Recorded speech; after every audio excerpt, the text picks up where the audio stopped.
C.H. Spurgeon preached this message on December 26, 1858, in the Music Hall of the Royal Surrey Gardens. It is entitled, The Vanguard and Rereward of the Church. The text is found in Isaiah 52, verse 12. The Lord will go before you, and the God of Israel will be your rearward. The Church of Christ is continually represented under the figure of an army, yet its captain is the Prince of Peace. Its object is the establishment of peace, and its soldiers are men of a peaceful disposition. The spirit of war is at the extremely opposite point to the spirit of the gospel. Yet, nevertheless, the church on earth has, and until the second advent must be, the church militant, the church armed, the church warring, the church conquering. And how is this? It is in the very order of things that so it must be.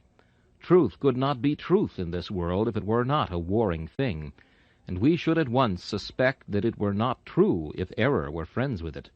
The spotless purity of truth must always be at war with the blackness of heresy and lies. I say again, it would cast a suspicion upon its own nature. We should feel at once that it was not true if it were not at enmity with the false. And so at this present time, the Church of Christ, being in herself the only incarnation of truth left upon this world, must be at war with error of every kind of shape. Or if she were not, we should at once conclude that she was not herself the church of the living God. It is but a rule of nature that holiness must be at enmity with sin. That would be but a mock purity which could lie side by side with iniquity and claim its kinship. Shall the throne of iniquity have fellowship with thee? Shall Christ and Belial walk together? Shall the holy be linked with the unholy?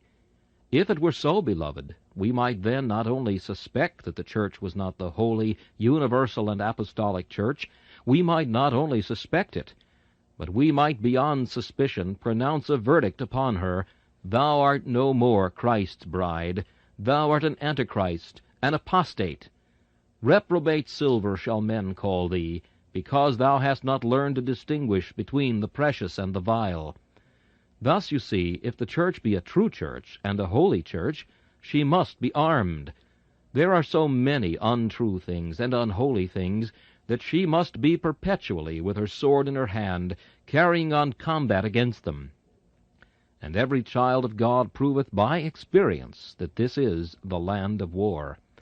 We are not yet come to the time when every man shall sit under his vine and under his fig tree, none daring to make him afraid. The mountains do not bring peace to the people, nor the little hills of righteousness. On the contrary, the children of God hear the sound of war. The shrill clarion is constantly sounding in their ears. They are compelled to carry with them the sword and the shield, and constantly to gird their armor on. For they are not yet come to the land of peace. They are in an enemy's country, and every day will convince them that such is their position. Now, how comforting is this text to the believer who recognizes himself as a soldier and the whole church as an army. The church has its vanguard. Jehovah will go before you. The church is also in danger behind. Enemies may attack her in her hinder part, and the God of Israel shall be her rearward, so that the army is safe from enemies in front, and God alone knoweth their strength. And it is also perfectly secure from any foes behind, however malicious and powerful they may be. For Jehovah is in the van, and the covenant God of Israel is behind. Therefore the whole army is safe. I shall first consider this as it respects the church of God, and then, in the second place, I shall endeavor to consider it as it respects us as individual believers. May God comfort our hearts while considering this precious truth. First, consider the whole church of God as an army.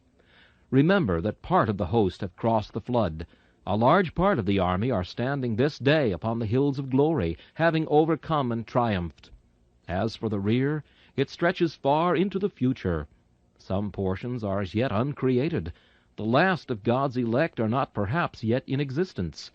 The rear guard will be brought up in that day, when the last vessel of mercy is full to the brim of grace, the last prodigal is restored to his Father's house, and the last of Christ's redeemed ones, redeemed by power, as they were of old redeemed by blood. Now, Cast your eyes forward to the front of the great army of God's elect, and you see this great truth coming up with great brilliance before you. Jehovah shall go before you. Is not this true? Have you never heard of the eternal counsel and of the everlasting covenant? Did not that go before the church?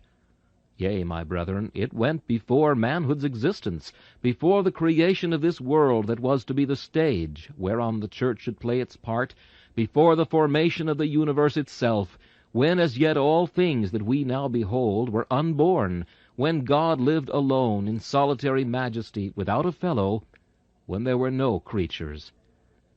If there were such an eternity filled with the Creator, and not one creature with him, even then it was that God determined in his mind that he would form a people to himself who should show forth his praise.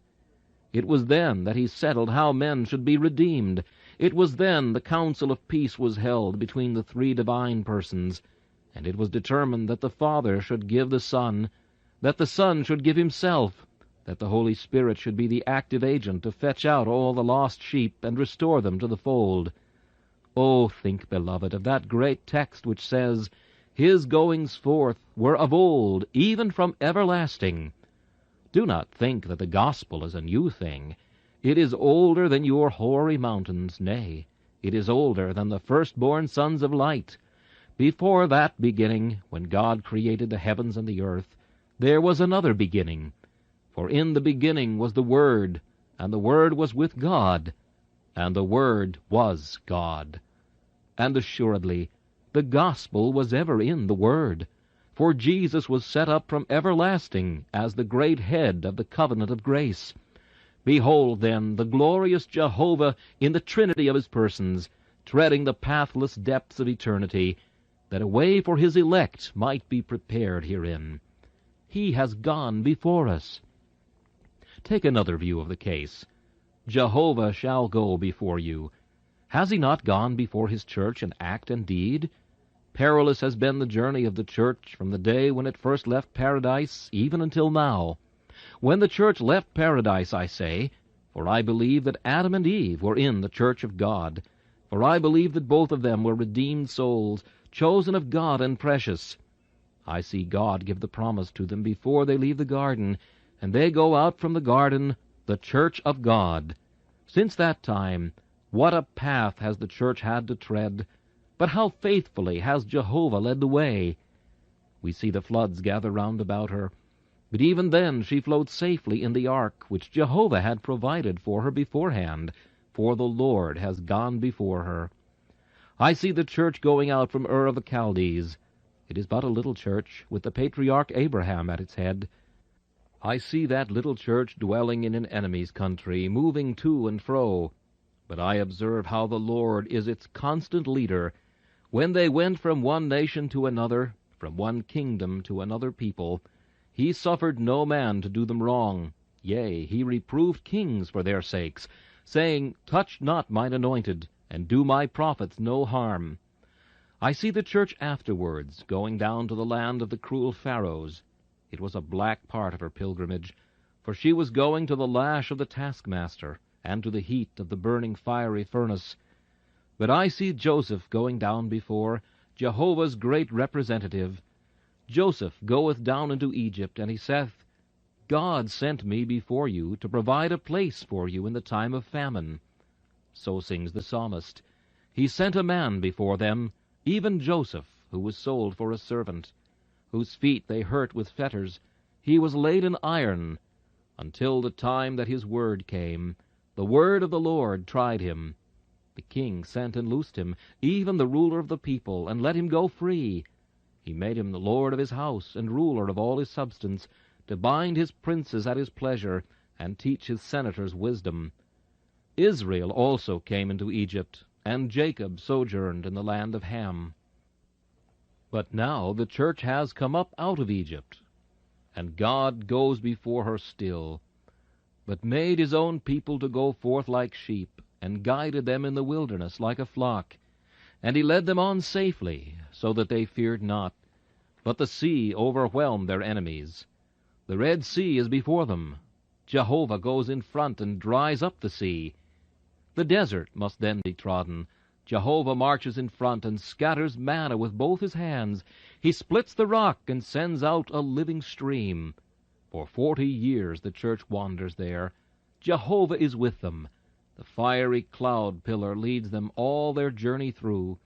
And now they come to the banks of Jordan. They are about to enter into the promised land. Jehovah goes before them, and the Jordan is driven back, and the floods are dry. They came into the country of the mighty ones, the sons of Anak, men that were of the race of giants. But Jehovah was gone before them. The hornet was sent, and the pestilence, so that when they came, they said it was a land that did eat up the inhabitants thereof. For God himself, with the sword and the pestilence, was mowing down their foes, that they might be an easier victory. And he brought them to the border of his sanctuary, even to this mountain, which his right hand had purchased. He cast out the heathen also before them, and divided them an inheritance by line, and made the tribes of Israel to dwell in their tents. But why need I go through all the pages of the history of the Church of God in the days of the old dispensation? Hath it not been true from the days of John the Baptist until now? Brethren, how can you account for the glorious triumphs of the Church if you deny the fact that God has gone before her? I see the Church emerge, as it were, from the bowels of Christ. 12 fishermen. What are these to do? Do? Why, they are to shake the world, to uproot old systems of paganism that have become venerable, and whose antiquity seems a guarantee that men will never renounce them. These men are to blot out the name of Jupiter. They are to cast Venus from her licentious throne. They are to pull down the temple of Delphos, scatter all the oracles, and disrobe the priests. These men are to overthrow a system and an empire of error that has stood for thousands of years, a system which has brought into its help all the philosophy of learning and all the pomp of power. These 12 fishermen are to do it. And they have done it. They have done it. The gods of the heathens are cast down. They only remain among us as memorials of men's folly. But who bows down to Jupiter now? Where is the worshipper of Ashtaroth? Who calls Diana a divinity? The 12 fishermen have done it. They have erased from the world the old system of superstition. It seemed old as the eternal hills, yet have they dug up its foundations and scattered them to the winds. Could they have accomplished it unless Jehovah had been in the van and led the way? No, beloved. If you read the history of the Church, you will be compelled to confess that whenever she went forward, she could discern the footsteps of Jehovah leading the way.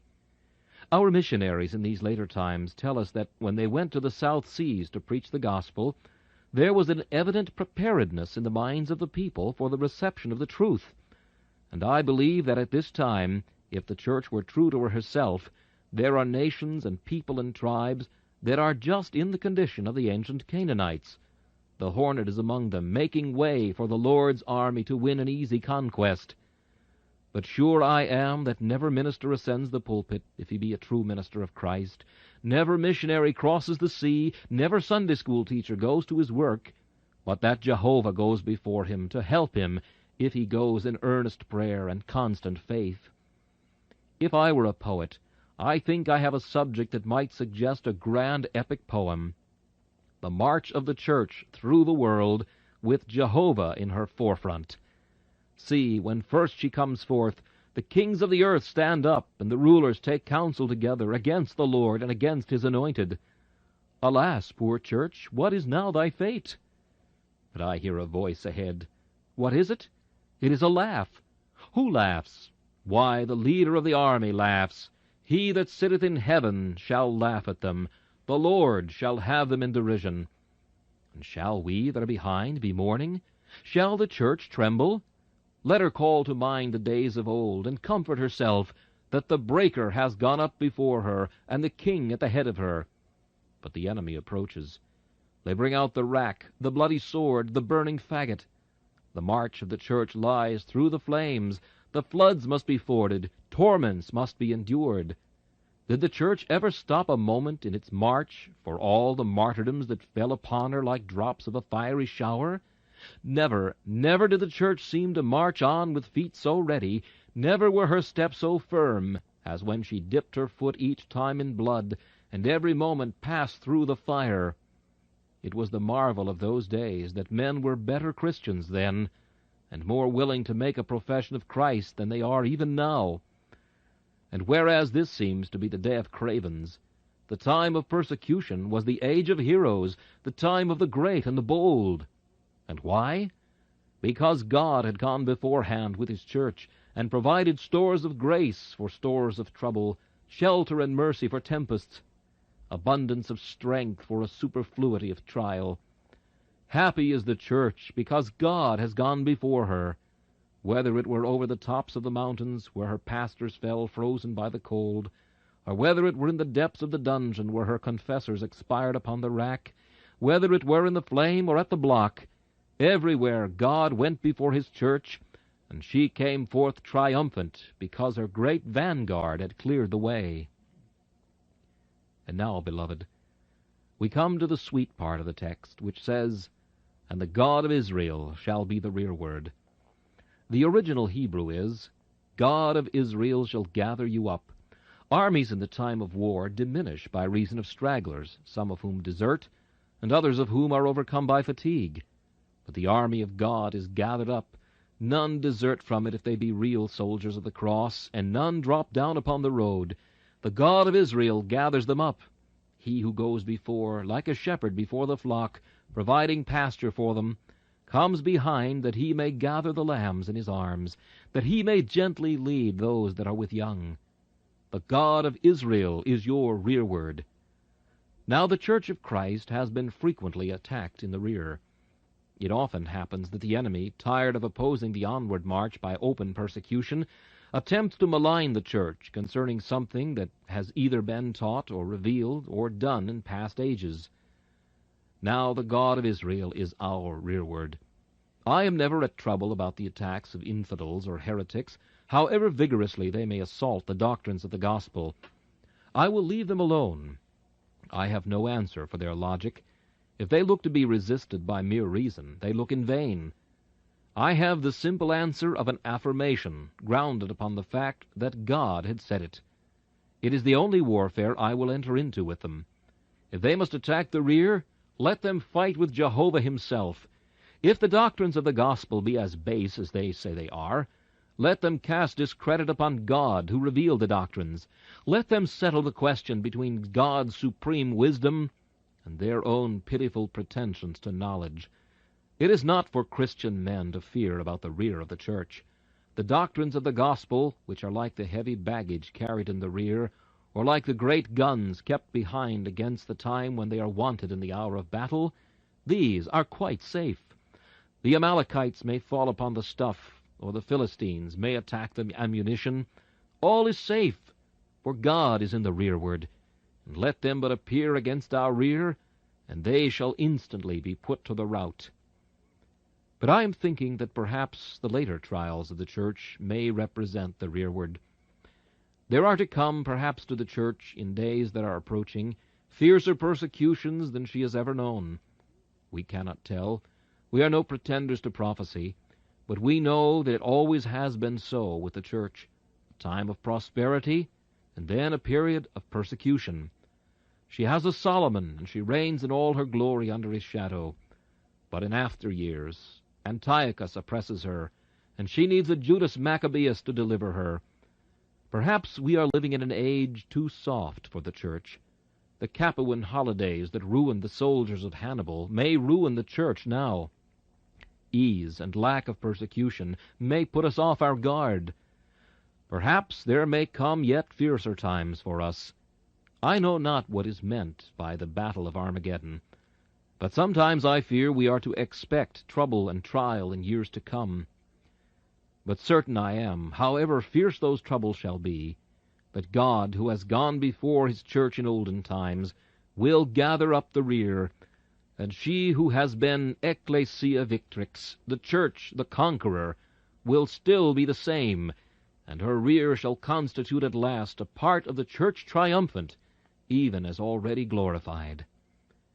Can you now conceive the last great day when Jehovah the rearward shall gather up his people? The time is come. The last of the salt is about to be removed. The church of God is now about to be carried up to dwell with her husband. Do you see the church moving upwards towards heaven? Behind her she leaves the world in flames.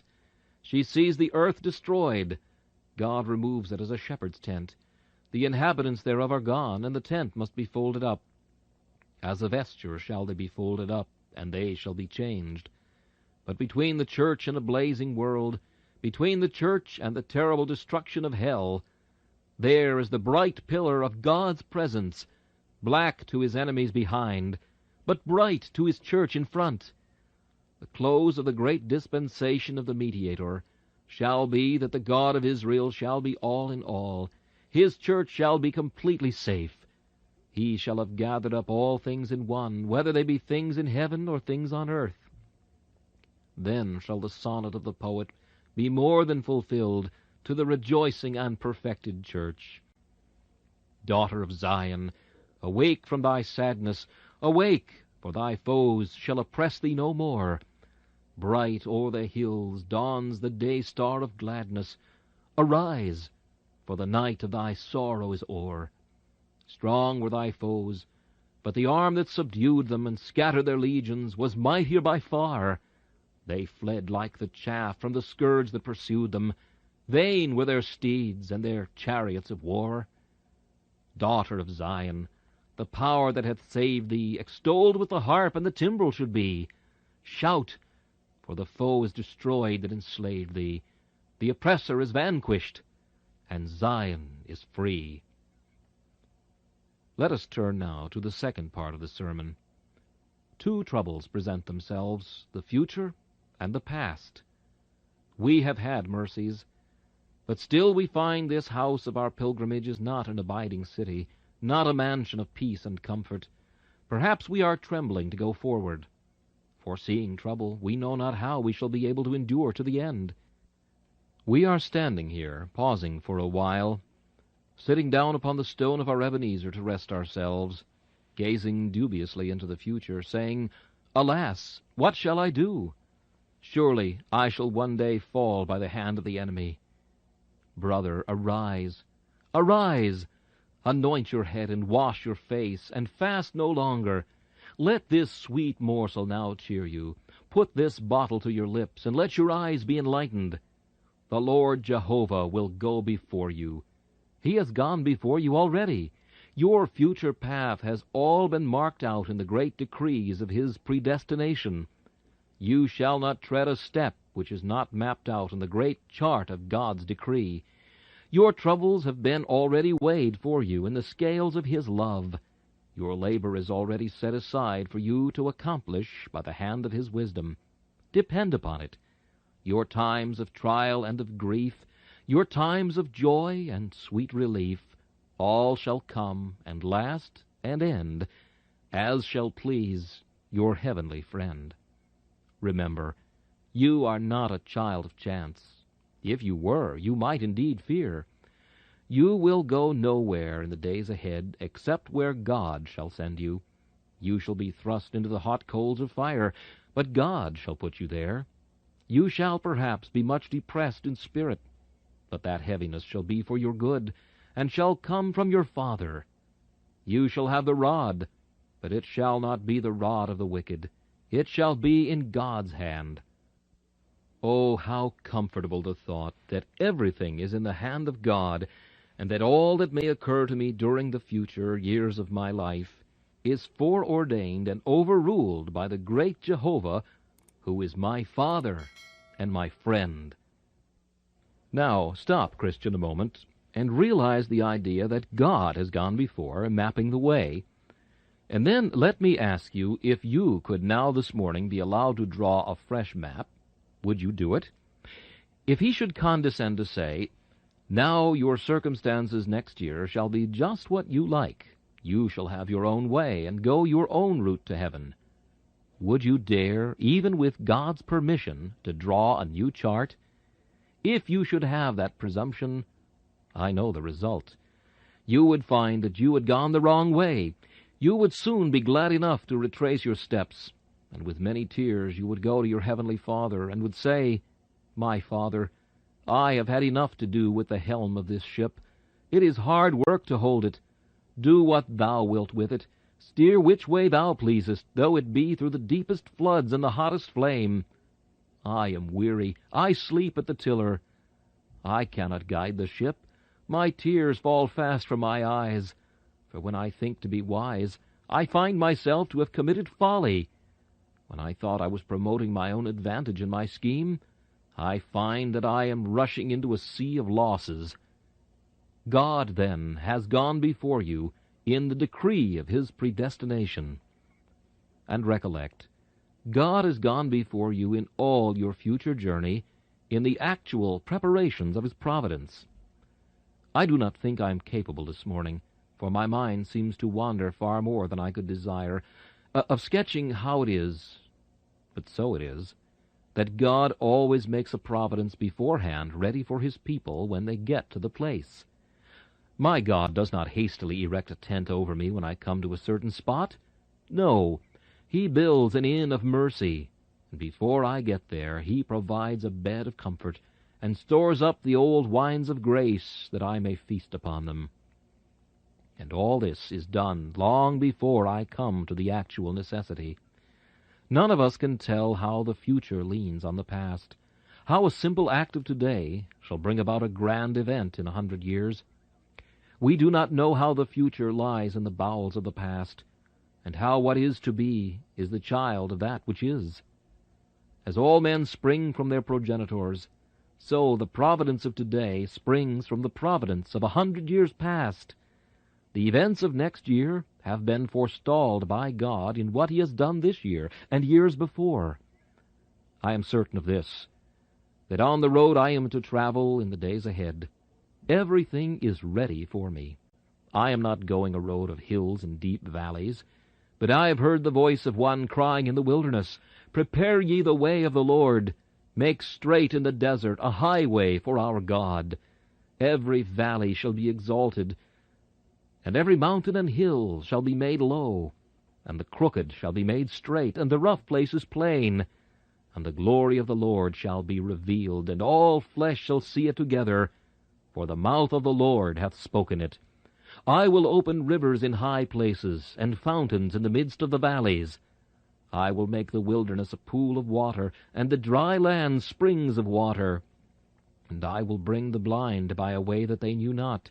I will lead them in paths that they have not known. I will make darkness light before them, and crooked things straight. These things will I do unto them, and not forsake them. I say again, you are not going through a land that God has not prepared for you. O Israel, there is a well of Elim made for you long before you came out of Egypt. There are palm trees that have been growing there, that they might just come to the fruit-bearing stage and have fruit upon them when you come there. O Israel, God is not going to extemporize a Canaan for you. It is ready-made. It is even now flowing with milk and honey. The vines that are to bear you grapes at Eshcol are there already and coming to perfection. God has forestalled your trials and troubles for the next year. The Lord Jehovah has gone before you. There is also another phase of this subject. Jehovah has gone before us in the incarnation of Christ. As to our future troubles, the remnant of our days, Jesus Christ has borne them all. As for temptation, he has been tempted in all points like as we are, yet without sin. As for trials and sorrows, he has felt all we can possibly feel, and infinitely more. As for our difficulties, Christ has trodden the road before. We may rest quite sure that we shall not go anywhere where Christ has not gone. The way of God's people in providence is the exact track of Christ himself. The footsteps of the flock are identical with the footsteps of the shepherd, so far as they follow the leading and guidings of God. And there is this reflection also, that inasmuch as Christ has gone before us, he has done something in that going before, for he has conquered every foe that lies in his way. Cheer up now, thou faint-hearted warrior. Not only has Christ traveled the road, but he has slain thine enemies. Dost thou dread sin? He has nailed it to his cross. Dost thou dread death? He has been the death of death. Art thou afraid of hell? He has barred it against the advent of any of his children. They shall never see the gulf of perdition. Whatever foes may be before the Christian, they are all overcome. There are lions, but their teeth are broken. There are serpents, but their fangs are extracted. There are rivers, but they are bridged or fordable. There are flames, but we have upon us that matchless garment which renders us invulnerable to fire. The sword that has been forged against us is already blunted. The instruments of war which the enemy is preparing have already lost their point. God has taken away in the person of Christ all the power that anything can have to hurt us. Well, then, the army may safely march on, and you may go joyously along your journey, for all your enemies are conquered beforehand. What shall you do but march on to take the prey? They are beaten, they are vanquished. All you have to do is divide the spoil. Your future life shall be only the dividing of the spoil. You shall, it is true, often dread combat, and you shall sometimes have to wield a spear. But your fight shall be with a vanquished foe. His head is broken. He may attempt to injure you, but his strength shall not be sufficient for his malicious design. Your victory shall be easy, and your treasure shall be beyond all count. Come boldly on, then, for Jehovah shall go before you. This shall be our sweet song when we come to the river of death. Black are its streams, and there are terrors there of which I cannot dream. But shall I fear to go through the stream if Jehovah goes before me? There may be goblins of frightful shape, there may be horrors of hellish hue, but thou, Jehovah, shalt clear the way. Thou shalt bid each enemy begone, and each fiend shall flee at thy bidding. I may march safely on.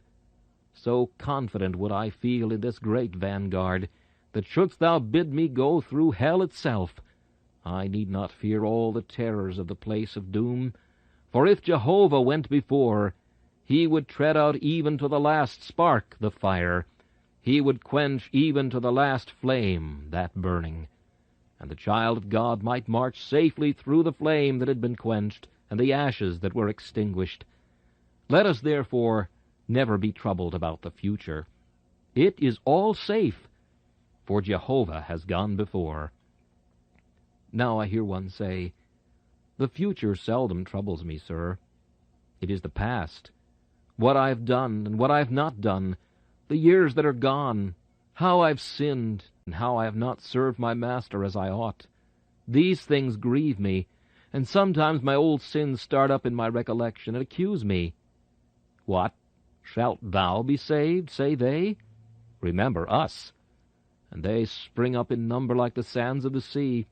I cannot deny that I have committed all these sins, nor can I say that they are not the most guilty of iniquities.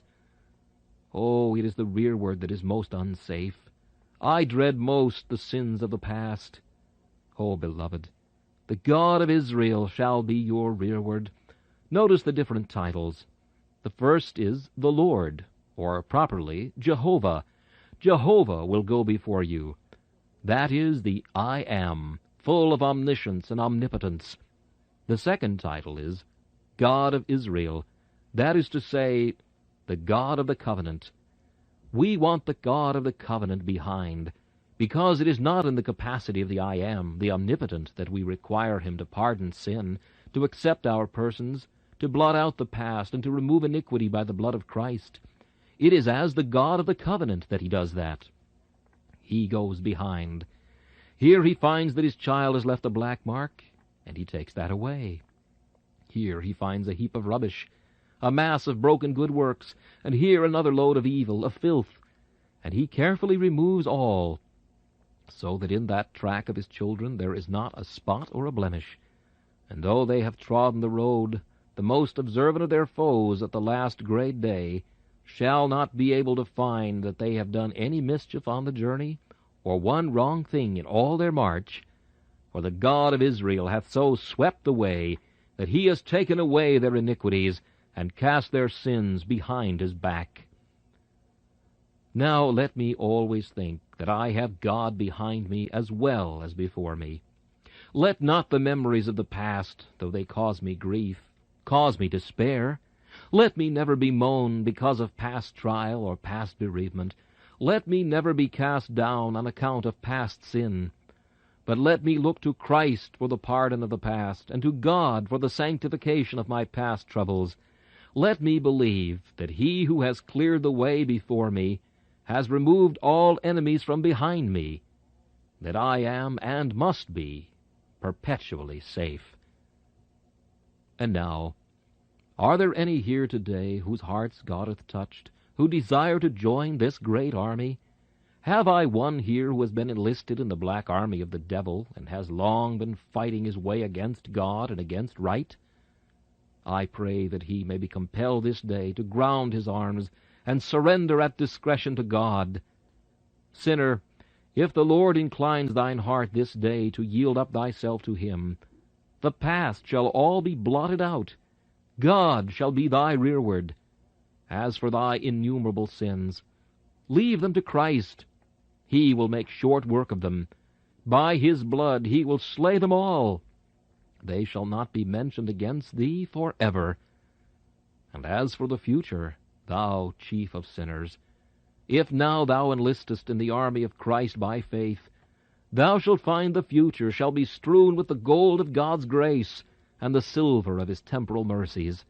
Thou shalt have enough and to spare from this day forth even to the end, and at the last thou shalt be gathered in by the great arms of God that constitute the rear guard of His heavenly army.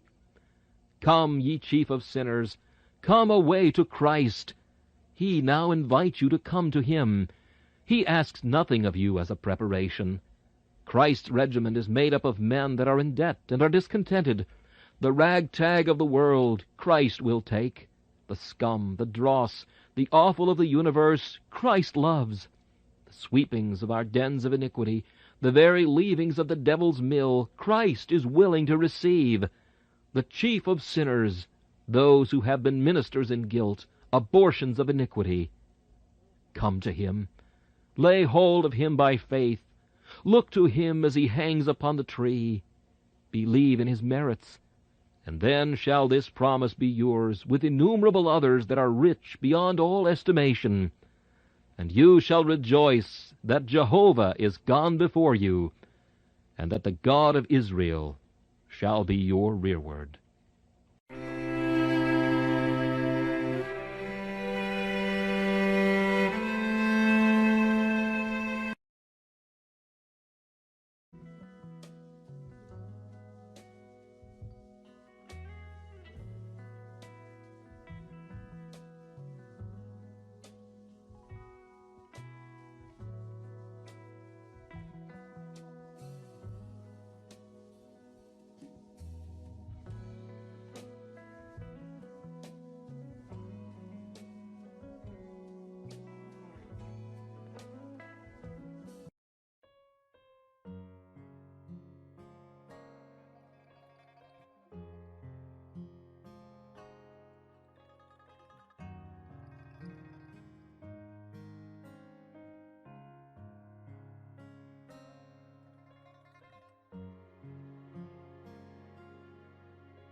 constitute the rear guard of his heavenly army.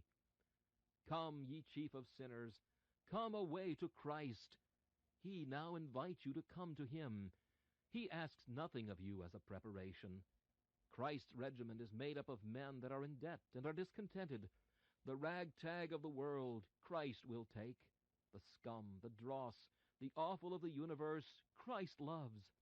The sweepings of our dens of iniquity, the very leavings of the devil's mill, Christ is willing to receive. The chief of sinners, those who have been ministers in guilt, abortions of iniquity. Come to him. Lay hold of him by faith. Look to him as he hangs upon the tree. Believe in his merits. And then shall this promise be yours, with innumerable others that are rich beyond all estimation. And you shall rejoice that Jehovah is gone before you, and that the God of Israel shall be your rearward.